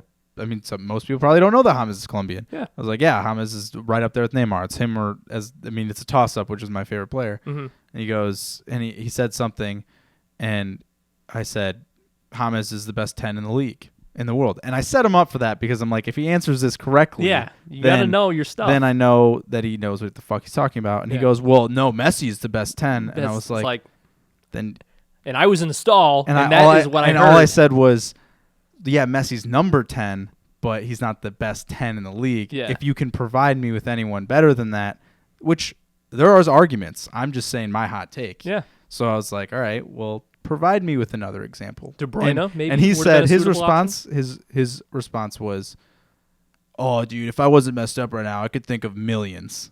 So then I looked at Joey Millions. and I go, or tons, not millions, tons. Tons, And okay. so I looked at Joey and I went, dude, this guy he has tons of other guys, but Dude, he's he's just so messed many. up right now. So he's going to let me know later, Yeah. like, what's up. Hit me up later. But I've had an Arsenal fan talk shit to me when I was wearing a Chelsea jersey, and I show him a picture of me at the Arsenal game, and I'm like, listen, man, Arsenal's not even my team, and I'm Yeah. a bigger fan than you. So like, just, yeah, exactly. if you're gonna come at me with some heat, you better. Yeah. Be ready like, to take it. And the Get thing your is, ass out the kitchen. like, I'm a little bit of a smart ass, but if you're gonna be a dickhead to me, then Just a little bit. like just back it up. That's Yeah. all I ask. I mean, you got to know your stuff. And it's not like I'm like a dick about it. It's No. just like I'm always going to say something back. Yeah, I I mean, promise you that I will stick up for whatever I'm wearing. Yeah. I think because I don't like if I see someone in Michigan stuff, I don't say anything. Yeah. I just it's cool. In You your went to head, Mi- you will. well, I'm like, oh, that's cool. Like you went to Michigan. I would right down the road. That's Yeah. cool. But I'm not gonna go up to someone and be like, "Oh, dude, like Charles Wood's here. Go green, blue sucks, dude. dude. Yeah, like Desmond Howard's overrated. Like that's stupid." But my favorite of all time, and then I'll give it back to you. No, it's fine. It's your topic. There's a guy in that Man U jersey, and I was wearing a Chelsea jersey, and this was last year when Man U was struggling, and Chelsea was first in the league, and he's like, "Oh, dude, Chelsea sucks. Go Man U." And I was like, "Who's first in the league?" And he's Listen. like, "Oh, Man U is." And I'm like, well, "Actually, No. we're 12 points ahead of you." And he looks at me and goes, "I'm 12 points ahead of you." And I just looked at him in the face, and I was like, Did you you had to leave then, right? "No, I just looked at him. I was like, I don't understand where your head's at." And he's just like, "Dude, chill out, man. Like, you need to relax." And I was, and he started like, not like the push, but like the shoulder slap, whatever. This man was drunk. Yeah, the drunk, relaxed man. Yeah, because this was at a bar, and I just remember sitting there and being it's a like, common thing. "So you come up to me and tell me that the shirt I'm wearing sucks. Don't know anything about the teams or anything. I prove to you that you were wrong, and then you say that I'm the one that's overreacting and I need to relax and have a good time." He also told you that you were 12 points down. Yeah, so torch your ass. I mean, I had to go home and ice my face and cool it off after I was in. That's why I was saying if you probably had to leave then. Because I mean, I was burnt pretty bad. No dignity left. But either way, I just wish that more people got into it in the right way. Yeah. And like, just in general, like the songs and stuff they sing during sporting events and shit, and like the communal aspect of those sporting events, even if it wasn't soccer, if it was more football and everyone was like chanting and singing together, man, that's way fun. Yeah, that'd be sweet. So mine, and you're probably right. Before I start, I'll give you a guess. I would say civilian deaths in the Middle East. It's not that specific, but it's the Middle East in general. Okay. And it's just the conflict that's going on in the Middle East, and more in particular, the conflict that in the Middle East that we, the United States, and that's why I say is we, our involved intervention. In. Okay, yeah. That's the umbrella. I was just, if I had to nail it down to one thing. Yeah, exactly. No, it was definitely a Close. great guess, yeah. and I knew that you knew it. But yeah, I mean, it's just, and if you want to talk about a major flashback, I remember when we were the realest news, back when we had the webcams and the mics, when I think that was the week that your house got robbed. Oh, so you couldn't do the recording, so I had to do the solo one, and that was right after Trump launched those missiles at the Syrian airbase. Oh, yeah. So, and I kind of brought it up a little bit towards the end of that video, but my main thing is that I wish more people cared about is the general conflict in the Middle East, and like I said, more in particular, our involvement and the way that our involvement is perceived around the world, other than in the United States. Because when I say learning more about the Middle Eastern conflict, I don't mean watching CNN or Fox News to learn more about the Middle Eastern conflict. When we say care, there's kind of a gray line of, when we say care, it means inform yourself. Yeah, exactly. Because there's a lot of people that care that have no idea what the hell they're talking about. Yep. Which, again, I'm not putting anybody down. Yeah. If you watch CNN or Fox, that's fine. Yeah. But no, I'm not ripping on if they watch the network at all. Yeah. But when it comes to that situation in particular, whether they report facts or not is not necessarily up to question. It's the way that they report the facts, because they're going to twist it and make it look like the United States, whatever happened, the United States part in it was not as bad as it seems, or that everybody else is talking about. Because if I'm hearing you correctly, because this is something that I always I reflect on a lot, is we don't hear what they might perceive as our intervention. Yeah, and we never will, probably. When people in this country, like the average person, thinks of the United States intervening or our intervention within the Middle East, we're the white knights. Yeah, exactly. We're the good guys. We're just coming and trying to make everything a better place, trying to instill democracy everywhere and get rid of the bad guys. And I'm not arguing that we're the bad guys or the good guys. I'm just saying we never hear the other side. Yeah, exactly. Which is, I mean, to me, that's interesting. That's intriguing.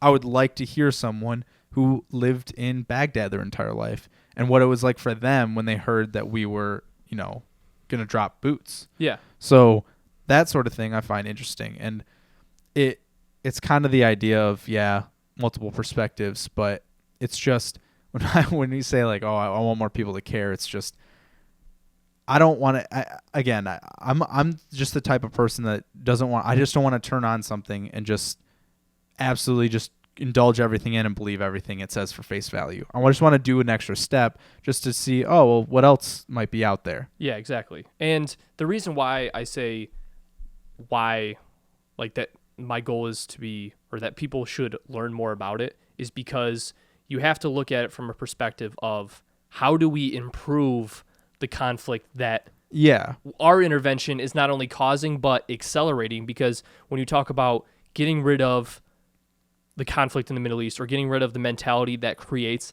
terrorism, one of the main ways that you can do that, I mean, this is all my personal opinion. I enjoy learning about the conflict in the Middle East and everything and all the different pieces, all the different actors and political actors and moving pieces that have to do with how the conflict in the Middle East is generated and how it's conducted on a daily basis. And all that stuff interests me. So by no means am I stating this stuff as actual fact, like if you do this, this will happen without a doubt. Right. I'm taking the facts that I've learned about and the numerous sources that I've read and studied that this is allowed to formulate this opinion. But my thought on the situation is that if we show compassion and sympathy towards normal, everyday people that have to deal with the conflict in the Middle East firsthand, the people that the missiles are dropping in their backyards. And their houses are getting, Yeah, the people that are seeing American boots and the American flag on Predator drones each and every day, and where, they're fighting against terrorism and going against enemy combatants, but you're destroying their homes and their way of life as and their well. Family members along with it. And you think about, okay, take for instance, and I remember bringing this up, and I've said this multiple times, and I preface it with, by no means am I saying that any of these tragedies that happen in like the Western civilization or first world countries are like not that big a deal. Every tragedy is a tragedy, and they're all big deals, and they're all of importance, and just as tragic as being a normal tragedy, no matter what it is, to what extent. But you look at like something of in that Manchester tragedy with the Ariana Grande concert, you think about people look at that and say, oh my God, how could somebody go in and set a bomb off and kill those people, innocent people exiting an Ariana Grande concert? But then later information came out that said that the dude who ended up bombing the concert told a witness that they were doing this because of the United States interventions in Syria. So you have these airstrikes that the U.S. is conducting on a daily basis, and I'm not saying, and this is not a knock on Trump or anything, because Obama was just as guilty as Trump is with these civilian casualties. And no one's actions, I mean, this goes without saying, but just to make it absolutely crystal clear, not justifying anyone's actions, of course. By no means am I saying that he is in the right by doing this. All I'm saying is that, and this is what learning more about this would generate in terms of your thinking, your mentality towards it, because it brings you a different perspective where it's like, to me, in my most realistic and honest thinking would be, it's a tragedy, but I'm not surprised that they would think to strap a bomb to themselves and go outside of a concert, because when you're in a country like Syria and your family is getting bombed by missiles with American flags on them, and they claim, and you see in the news media the next day, like, successful mission or few civilian casualties, but we got the enemy combatants as well, like almost pretty much brushed off the fact that they killed civilians. You see that and you think, what the hell? Like, civilians, let's say a missile killed, I think after the Syrian missile one that I did that video on, we had an airstrike, and I think like somewhat upwards of like 57 to 60 civilian casualties were. Like, they see that, and then the Manchester tragedy happens, and I forget how many people exactly died, but I don't think did it reach the double digits? I don't know. I couldn't tell you. I'd have to look up an exact number, but regardless, it's not nearly as much, and especially you see these on a daily occurrence in these Middle Eastern countries with car bombs, suicide bombs. Yeah, it's awful. Yeah, it's just you're seeing on such a larger scale in those countries, and all they're getting is just such limited airtime. And this all entails, wanting people to care more about this, entails the simple fact of A, being informed, and B, generating this type of mentality when you learn about these facts and learn about actually what goes on, because it gives you a view from a different perspective. And that, learning as many different perspectives as you possibly can, is the best thing that you can possibly do in all facets of life. And I'm just going to finish a thought that you might be going towards is, when you think about those perspectives, you find solutions. Yes, exactly. Because to me, solutions that are a win-win. Right, because the thing is, if I'm trying to figure out why these sort of tragedies are happening, I want to know their perspective.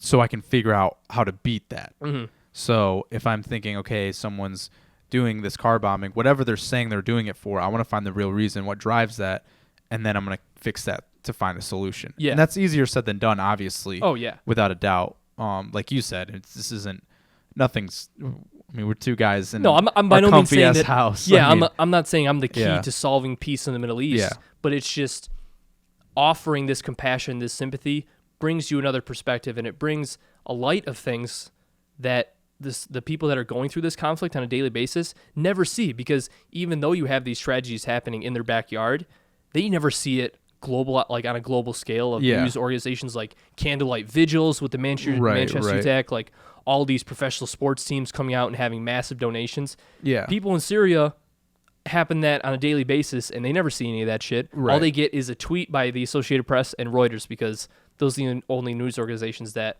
would talk about that type of stuff, because they want people to know the real facts about shit that actually goes on.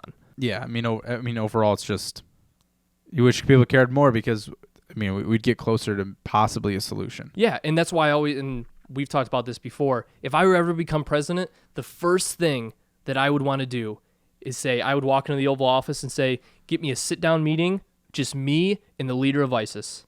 Or like me and probably, ISIS would probably be too much of an extreme, because they're so batshit crazy to the point where there's no no diplomacy, no politics there at all. But if you look at maybe in organizations like Al-Qaeda, because ISIS, Al-Qaeda didn't even want ISIS to join them. That's how I know how beyond fucked ISIS is. Al-Qaeda's like, distancing themselves from you. No, because, we don't want any part of that. That's insane to me. Yeah, because Al-Qaeda's violence, and they justify it. Their violence is all religious-based and for political aspirations. Yeah. But ISIS is just, we're going to fuck the world up just for the sake of doing it. And if you don't like it, then we're going to cut your head off and post it on the internet. Yeah. So, let's say I get in the Oval Office, get me a sit-down meeting with Al-Qaeda, because their biggest, I mean, there's plenty of beefs, quote-unquote, that go along with this conflict, but you look at their main beef is that the United States is occupying their land. And it's like the United States doesn't have the right to occupy their land. Not only that, but then you have these airstrikes that kill civilians, and then they use that as a recruitment tool. I mean, that's not even an opinion. That's a simple fact that they take these statistics and these airstrikes and these civilian casualties and use it as a recruitment tool to say, these are the real terrorists, the American infidels. But if you say, okay, we're gonna get our ass out of here, we're gonna rid ourselves from your land, you get the land back, but just don't be cutting off innocent civilians, don't be killing innocent civilians, don't be doing any bullshit like laws to the point where you're discriminating just massively against women, or you're creating law to the point where you can do outrageous things like public executions or something like that. Just stoning people. Yeah, exactly. I mean, all the crazy. Yeah, don't be batshit crazy assholes, and we'll get out of your hair. Yeah. But granted, another big aspect that goes into the war in the Middle East, and a lot of people, it's almost like a common thing now that people almost joke about to this extent is that one of the main reasons why we're over there is for oil. Yeah. So, I mean, obviously, a sit-down meeting with the leader of Al-Qaeda might not solve the oil crisis, but I just feel like it's not a common, or I mean, it is common fact to know that the United States has the most badass military on the face of the planet, and for good reason, because we spend an outrageous amount of money towards it. So we should, and I'm not even saying that as a bragging way, because we spend more than the next 20 countries combined. So obviously we should have the best military in the world. And organizations like Al-Qaeda know this. So it's like, okay, you want to talk about a win-win situation. You sit down and have a meeting. Look, we won't keep destroying all your shit because we're destroying you and we're kicking the hell out of you. But we'll get out of your hair as long as, you keep your end of the bargain. And then everybody's not necessarily happy, because if you know much about the conflict in the Middle East, whether there are Americans there, the conflict between the Shia and the Shiites, and there's a lot Shiites more and the levels than just sit downs. Obviously. Yeah, where you're always going to have that, especially more in particular religious conflict between those two groups is Shiite and Sunni. Those are the two sect groups that are always in internal conflict down to hundreds and hundreds of years ago before any Western civilization came in. Yeah. So. Yeah, I mean, that would be I could go on for hours and hours talking about this because of the Middle East is one of my like all-time interests where I just can never learn too much about it or read too much on it. And I'm just all about diplomacy and everybody love everybody, and just there's always a resolution that can be come to and a compromise that can be come to peacefully and without a single bullet being fired or a predator drone being fired or whatever. That's fair. No violence whatsoever. That's fair. And I don't know, I guess with the change of technology, that probably changes the most, because we're getting to the point now where we don't even have to send people. Yeah. And it's like, which is weird. I talk about a sit-down meeting, and I mean, you want to talk about a level of respect that even you think of these foreign terrorist organizations, they still have respect and honor, regardless of how little or how much it might be. If you're the president of the United States, like I would be in this hypothetical situation, and you are willing to go and sit down in a room with the leader of a group that you have been hunting for decades, then even from their perspective, they're like, okay, this dude must be pretty serious about a resolution or a compromise, so we might as well hear him out. Regardless of how much we might like it or hate it, they might as well hear you out. Yeah. Because if you're willing to do that and willing to have a sit-down meeting with these guys... You aren't messing around. Exactly. And your ultimate goal is just, we don't want to mess your shit up, and you don't want to mess our... I mean, you might want to mess our shit up, but we don't want you to. So let's just in it for the big win-win. It's fair. Yeah. So that's what I want more people to care about. If I'm picking a serious one, because obviously my first one was kind of goofy. Yeah. I wish more people cared about lowering our budget or deficit. No shit. Because I just think that... Or leveling it out to equally distribute things. It's just because we've talked about it before, but I just feel like this last election was very polarizing for a lot of people. And I just think that we both pretty much agree that it just was a lot more emotional than it was policy-based. 95% emotional. And I just think that there was candidates on basically both platforms that wanted to talk about things that matter. And to me, personally, it just really matters to get our budget deficit because, again, if I'm a thinking person, if I'm thinking... one of those thinkers. This is going to sound crazy, but if we owe a ton of money, then... that's bad. Dude, everyone knows that in order to increase income, you lower profit and raise expenses. And that's simple math. And it's just, I say that, like, I mean, the economy in general is important, of course. But it's just, to me, it's nuts because on a personal level, if you have a ton of credit card debt, you're basically screaming for the surface trying to get out, right? If you have student loan debt, I'm in debt up to my eyeballs. Someone help me. Yeah, and if you're paying off student loans, you're sitting there, oh, I can't wait till I pay it off.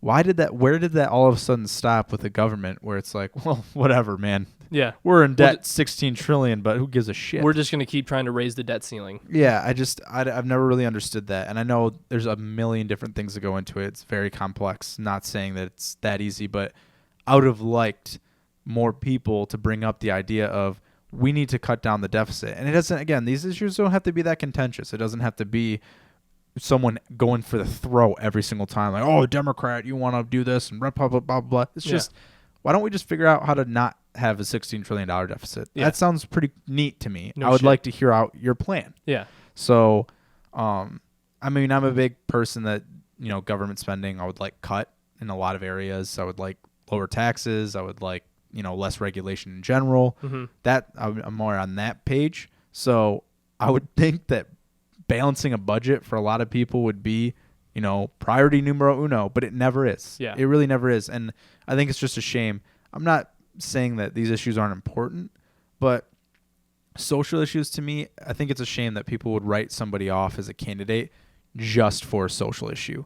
Like, bring it up for an example. I would say abortion's probably the most polarizing. Okay. And I think it's a shame that someone could literally love everything about a candidate, bleed their colors, put stickers, yard signs, whatever, and then the second they say they're pro-life or pro-choice, and it's on both sides. It's not one side or the other. Because I remember there was a story that came out that I think it was like the head of the DNC, the Democratic National Committee, if you're wondering, or like one of the higher-ups were saying that they would be willing to fund candidates and support candidates with like fundraiser money from the party who have pro-life values and pro-life beliefs.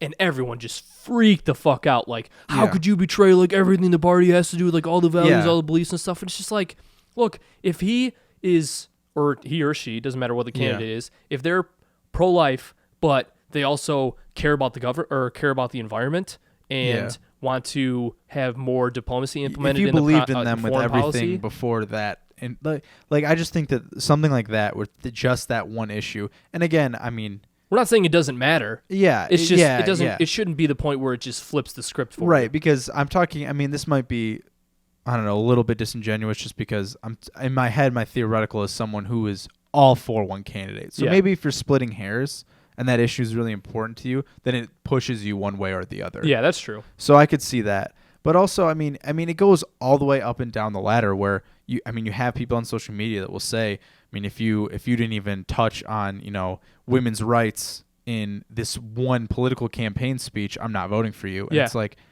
I mean, let's look at their track record. Let's look at what they've done. Let's talk about other. I just have a problem in general with, it's like, okay, there's one issue that's going to change your mind forever. Yeah. And granted, it's partly to do with how other candidates then take what their opponents say and make it polarizing to the point where it's like, that's oh, they didn't mention the speech. They don't care about you or your jobs, blah, blah, blah, blah, blah. That's fair. And there are certain topics that, I just don't think they would happen in modern day society that should be to the point where that would make you not vote for them. Like in the Civil War, if there's candidates and one of them's pro-slavery and one of them's not pro-slavery, then obviously I'm going to go and say, no, slavery is fucked up. We're never going to have that again. I'm going to be on that side. That single issue should obviously be polarizing. But in today's society, I just don't think that, I mean, whatever you want to think about Trump and Hillary is your own beef. But I just think that there wasn't one single policy that they had that should have made you say, absolutely not. There's no way, whatever. But I do think that their actions can be polarizing, and that, I think, is fair to say that I wouldn't want to vote for them. For instance, if you looked at Trump and you looked at what happened with, the Miss Teen USA pageant, whatever it was, and he was in the changing rooms with girls who were under 18. Yeah. And if I'm judging, because to me, being a president, you do have to have a good moral character. Yeah. Some people might disagree, but I do think that's an important quality to have, because you're going to be representing an entire country of people, and I think it's important that you're of good moral status. Because it's just like general values that you share or that you have that go along with that. You're the leader. Yeah. And it's just like in a football team. Your leader should have, I think, just good moral You're qualities. You're an ambassador for an entire country. Yeah, in obviously certain scenarios it's different. So if I look at the issue with Trump and he's going back with underage girls and they're changing, and even newly founded, that he had a quote that said, "Don't worry, it's nothing I haven't seen before." Yeah. Like, for me personally, that's enough. Where that single incident tells me enough about your character long term. You where can link it to so many other things. That I'm like, I can't endorse you as a person. When those, and then obviously there's other incidents as well. But for me personally, that was enough where I didn't want to vote for him and I wouldn't support a candidate like that. But if it's something like, oh, this person wants to make weed legal and this person doesn't want to make weed legal, for me, that's not enough. Yeah. That's like, sure, if I'm splitting hairs, will I be on one side and I'm trying to figure out, okay, but if I'm all in love with this candidate and he says one or the other, or she says one or the other, I'm not going to, it's not going to persuade me enough where I'm like, screw that, not voting for them. Yeah, and in retrospect, like you talk about this last election in particular, when it comes to how polarizing the candidates were, when you look at, and this is one of the main things that made me understand after the fact, because we won't beat around the bush. I didn't vote for Trump. I didn't want him to win, but I'm not the one screaming, not our president, whatever. You deal with the after effects. That you won, how you want, whatever. But the reason is the main reason why I more understood the fact of why people voted for Trump is the same reason why I voted for Hillary, because it was like, did I like Hillary as a candidate? No, I'm a firm believer that she was one of the more garbage candidates that has ever run for president ever, let alone won a nomination. But you could easily say, and I have the same regard for Trump as a candidate because of all the outrageous things he said and did. But when you talk about what their candidacy entails, because you look at, okay, I didn't like Hillary Clinton, but I still voted for the Democratic Party because the staple points of, I'm pro-choice, so pro-choice or environmental protection or dealing with diplomacy in foreign policy rather than brute force, or not necessarily hardcore in-depth socialism, but they more linked with Bernie with democratic socialism and more spreading around taxes, not trickle-down economics as like kind of a staple point of the Republican Party. So even though I don't like Hillary Clinton as a candidate, I'm still voting Democrat because they align more with my views and beliefs.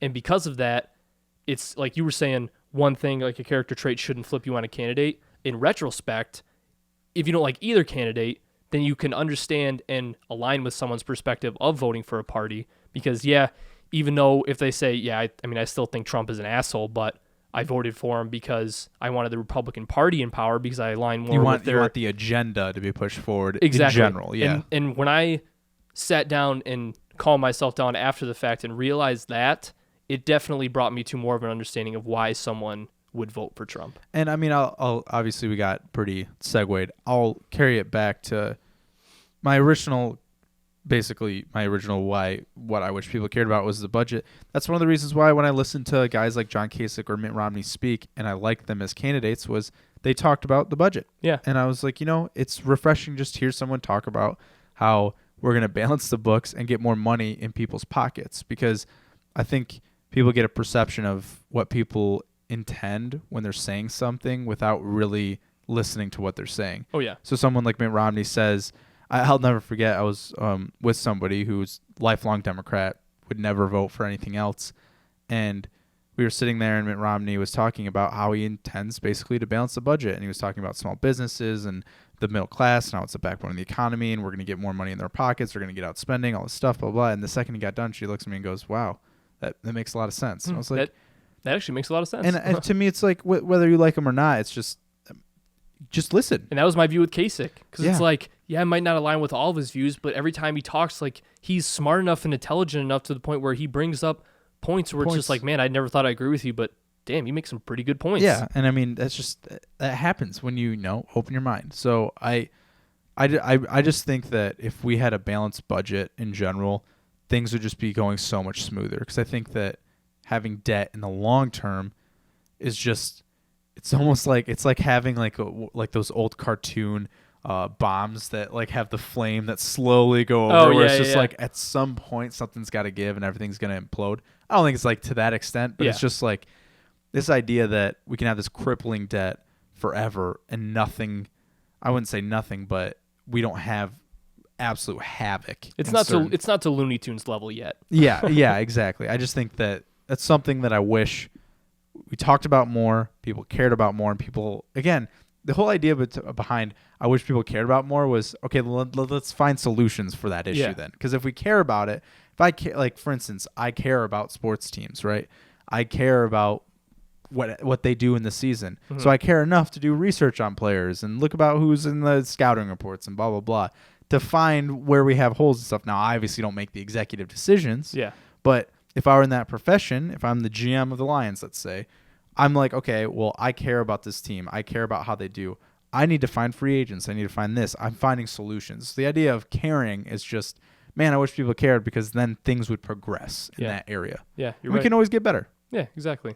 You can never you can always improve no matter in what aspect or what situation you're dealing with. And I'll just put one more little cherry on top of this topic as kind of a funny and silly one that I was thinking of is I wish people cared about driving the speed limit in the morning, because in my long commute, I have about a 45 to 50 minute commute from this house currently to my job, which is shortly changing in about a month and a half or so, where the 50-minute commute is going to turn into a 3 to 5 minute commute. Nice. Which I can't wait for that. But my thing is that I'm not asking for anybody to go 5, dare I say 10 miles over the speed limit. Which you should be doing. Yes. Personally, I think you should be going always 9 to 10 over the speed limit. That's just the way I function. Yeah. But it's the people that... If it's raining, I'm going the speed limit. Yes. That pretty much. Yeah, exactly. Raining or snowing, I mean... On the highway. Various obstacles. Yeah. But my thing is that... And it's not even... I'm not talking any other part of the day. It's just in the morning... at 7:30 a.m. when you know that anybody that's on the road is most likely going to work. But if I'm stuck behind you, and the commute that I have to work is about, like I said, 50 minutes, and there's one passing lane, and it's in the beginning. So, and there's, I mean, it's curvy. There's not a whole lot of lanes where you have a clear view of the opposite Yeah, traffic. So yeah. if you wanted to pass somebody, It's kind of tough. yeah, you'll definitely have to do it right. But it's to the point where I'm stuck behind people that are going 5, even like 7 to 8 miles an hour under the speed limit. It's clear as day. There's Yeah. like no fog, no snow. Yeah, It's in the yeah. middle of the summer. It's just like, what are you doing that you're driving at 7:30 in the morning? And like, if you have to get to a job, then at least drive the speed limit. Do you not want to get to your job like when you want to? Yeah, wouldn't Like on time? That's interesting. I mean, I've just never had. I've never really noticed a time of day that's worse than others. Well, But- I just mean like but you're in ke- other times of the day, I don't care how slow people drive, to be honest. Oh, okay, gotcha. Like if I'm on my way back out here, like it's at the end of the day and someone's driving Okay. 500, it's like, I see what you're saying. I hate you, but Right, I don't right. really care because I'm getting home and I'm just chilling the rest of the night. I don't have Yeah. to be anywhere. That's fair. But it's just like, if you're driving in the morning, what are you doing on the road unless you're going to work? And if you're going to work, drive the fucking speed limit so you can get there on time along with me who's behind you. I'm gonna add an extension to that too. Is just care about driving properly in general. Probably like a damn human being. Because if you are on the highway and you stay in the left lane, I wish horrible things. If you're getting passed on the right and you don't automatically think I'm honestly, the I worst wish- person on earth right now, yeah, then you're wrong. yeah, that's just has got. And also, if you're the type of person that gets passed on the left and then you have to pass the person again, what? Why? Or the ones Why? that drive faster in the passing lane but then slow down when it's a non-passing Oh lane. God, yeah. I hate you. I'll give it a little bit of a devil's advocate, maybe, because no one likes being behind people Yeah. in general. Maybe they get in front and then they slow down, don't really realize it, I guess. But yeah, fuck you. Well, and plus people that don't use cruise control as much as humanly possible, because the best thing about cruise control is that everyone stays the same speed, so you're not slowing down, speeding up, Yeah. slowing down, speeding up, because no matter if you're going uphills or downhills, it stays, I mean, Yeah. relatively within a couple miles per hour. Yeah. It keeps you at the same speed. So it's just like, it's just easier for everybody, better gas mileage, less stress. Yeah. I can focus more on the sick jams that I'm banging out to on my way to work. Yeah, I feel that. So yeah, that was my silly one because I got a little real. Is there any other honorable mentions? I don't think so. I think I Environment? I splooged on my real one. Yeah. I mean, obviously that goes without saying, especially with my hippie tree hugging self. Okay. But that's fair. it's definitely, I mean, it goes, if I'm going to put an umbrella around what would entail all of my I wish people cared about, I just wish people cared about educating themselves on the stuff that matters. What about cared about each other? That's just everybody love everybody. Everybody love everybody. Let's just Everyone care cared about about each other. if everyone just care bared about each other. Yeah. Yeah, exactly. And I remember, and just a little, like I said, an extra cherry on top, I remember seeing the meme where I wish people cared about the planet as much as they cared about who created it. I love that quote. Oh, that's interesting. I never Yeah. heard that before. So that kind That's of kinda cool. entails my thought towards the environment and Yeah. protecting the planet. Yeah. I would say if I could encapsulate anything, it'd be care about why people think the way they do as opposed to what they believe, you know? Yeah, So I don't care what you think. I want to know why you think that. there you go. Because as we always say, learning from different perspectives and knowing different Yeah. perspectives can never hurt. And always it's a good thing. just I mean, you end up in that situation where you're talking to somebody and you would never think because of what you predetermined in your head that you would ever get along. And out of nowhere, you're sitting there with this person. You're going, "Well, you're fine. Yeah, yeah. You're or a you pretty relate, cool dude." Yeah, or you relate to other people's situations like, wow, I never saw it from that way. I totally Or- understand how yeah. you are, who you are. And why you would think that way. Because there's like the littlest things that people try and explain to me that I just don't. Something like a law where, oh, this is how it is, but I didn't understand it. Yeah. And then they explained to me their situation, why it helped them. I'm like, oh, well, yeah, now I'm on board. Yeah, Let's do it. yeah. There you go. Above all, everybody love everybody and just Yeah. be informed and be educated. Care about Chelsea. Wait, what's up? Wait, what's up? What? Hold What's up. There you have it, everybody. This has been Real Talk with Tom and Joey, episode 8, each and every The weekday. Ocho. What? The Ocho. The Ocho. Each and every weekday at noon Eastern Time here on youtube.com/TJENT. Tom and I bring 2 random topics of discussion to the table to discuss. Nice. Random. While most Random importantly, topics discussing for your entertainment. That was the phrase I was on missing. the table. On the table for your entertainment, while most importantly, keeping it real. If you enjoy what we do, head over to patreon.com/TJENT where you donate $1, $2, $5, or $10. You can be eligible to get some of these badass stickers that are on the back of our devices, which are dope, orange or white, or both. Hell, Yeah. Just get whatever you want. Yep. Just splooge Your heart's on desires. stickers. Just cover your car. We don't have that many yet, but if you want some, we'll get them. Yeah. And if you don't want to watch our videos, it's all good in the hood. You can go to iTunes or soundcloud.com/TJENT. Search in iTunes Real Talk with Tom and Joey. As long as SoundCloud still exists, because Yeah, as long as they still have funding. they're on borrowed money. Yeah. So hopefully they keep going because we're getting some pretty decent traffic on SoundCloud, and it's pretty dope. It's pretty nice. If you want to go to iTunes, give us a subscribe subscribe or review. It'd really help us out and get us into more eyes and ears, which is always awesome. Yep, that'd be great. That would be great. So if you don't know, now you know. Now you know. And I forgot that part in the first monologue. Nah, that's right. But we got but to now it. they know. Now they know. Indeed, they do know. Yep. Thanks, everybody. Hope you enjoy Real Talk with Tom and Joey, episode 8, the Ocho. There it is. And we'll see y'all next week, or for Straight Gaming on Monday. Dope. There you go. See y'all. Peace.